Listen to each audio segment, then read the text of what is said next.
法哦，只有在涅盘经哦看到了。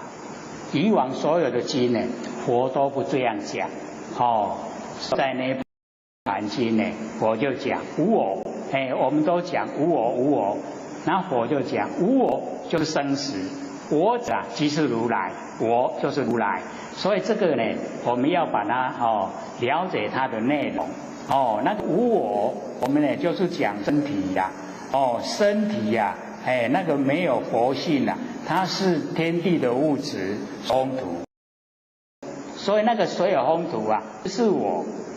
所以我们要了解那一个不是我的就是生死就是水有风土。那么我了了分明的这个我就是我们佛性，就是如来所以我们了解啊，这个是从真理的角度啊来说。那么无常者啊，声闻缘觉就是那个小乘佛法那个这个比较自私自利啊自己好就好，不管别人死活。那么常者如来法身我们呢每个人的如来每个人的法以法为身那个呢都是佛性啊，不生不灭本体。所以我们的法身啊就是如来，就常住不迁就是如如不动所以啊我们都有。那么苦者啊一切外道为什么外道会受苦呢？因为心外起华，我们的心外都要了解啊，心的外全部什么都没有你把它认为啊是有的话，那就苦了所以苦啊就是道，乐啊就是涅盘涅盘不生不灭涅盘的话不生不灭啊就快乐。所以我们为什么会有烦恼，就是因为被生灭啊这个搞得很烦恼所以那个就不快乐就苦了。乐呢就是不生不灭，不生不灭啊不会变化就不会受苦。那么不净者啊即有为法你有所作为啊就不清净就有变化。那无为佛性啊就是清净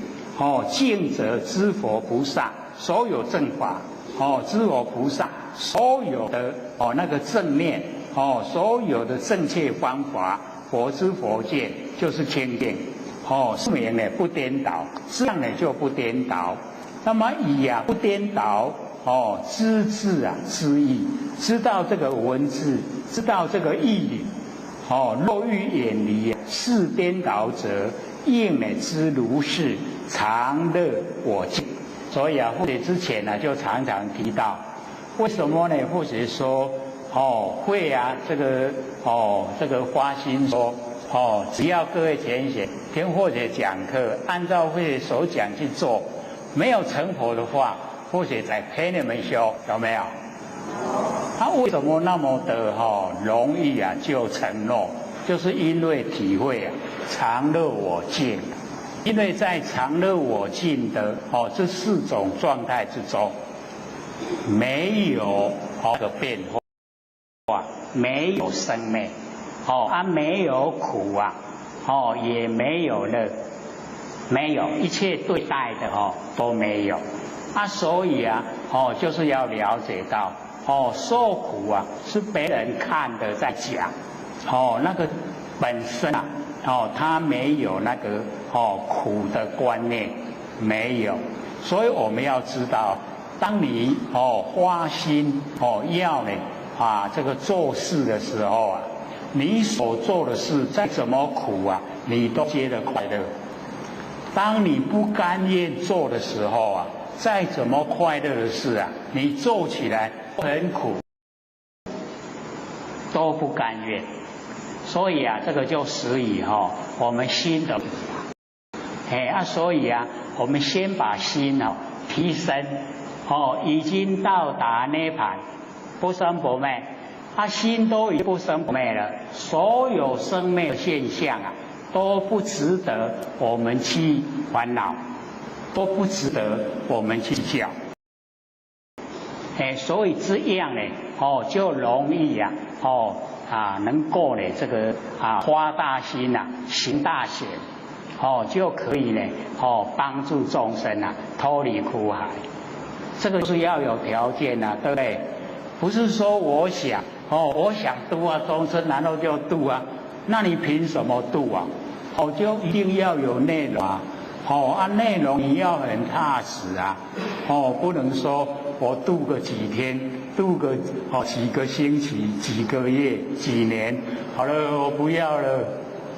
那不是生灭吗？对不对？所以啊，各位要了解到，我们在研究性理心法，说呢，我们要改毛病、去脾气，然后啊，贪嗔痴慢疑啊，全部都要改掉、去掉。不是我们遇到事情啊，才改毛病、去脾气啊，不是遇到事情才去掉贪嗔痴慢疑，不是，而是我们在听。我们在熏习真理的时候，就已经呢朝理想的方向在进行。那以后遇到事情，你会把脑海里所了解的，你把它付诸于实现啊，这样呢就理想已经全部都改过了，不用说特地遇到事情再来我要改，那就太慢。所以我们要知道这个熏习的那个功夫啊，只要你够了，就是或者讲认知啦，你的认知已经到，就已经回归佛的本领，那你所有的行为啊，就朝着这个方向在进行，不是说要特地找个时间找个空间再来修了，不用。你在研究的当下就已经在修了，在研究的当下就已经在进行了，所以我们要鼓励自己呀，能够撇开一些凡尘事，只要是礼拜六研究时间到啊，乖乖来这里做，合不合理？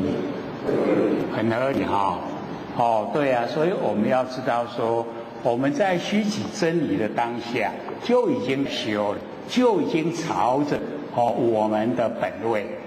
就是每一个都是佛，就朝着这个方向在进行，